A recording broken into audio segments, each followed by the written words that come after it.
চলুন এবার নেক্সট পয়েন্টে আসা যাক। থার্ড নম্বর, সেটা হলো পেপার কালেকশন। এবার আপনার মাথায় হয়তো আসতেই পারে, পেপার থেকে কি করে কালেকশন করব? দেখুন, আমাদের ডেটা কিন্তু চারিপাশে রয়েছে, শুধু আমরা তাতে নজর ঘোরাই না, যেই কারণে কিন্তু আমরা লিস্টটাকে বড় করতে পারছি না। আপনি চারদিকে ঘুরে দেখুন, চারদিকে আপনার কাছে ডেটা রয়েছে।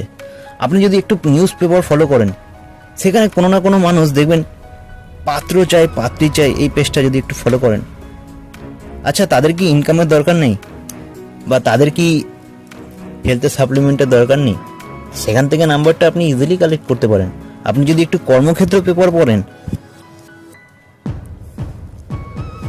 একটা পেপার পারচেস করে নিলেন দোকান থেকে গিয়ে, সেই যে পেপারটা, সেই পেপারে আপনি কিন্তু ইজিলি, খুব খারাপ হলে প্রতিদিন 10 থেকে 15 জনের নাম্বার সেই কর্মক্ষেত্র পেপার থেকে কালেকশন করতে পারবেন। আচ্ছা তারা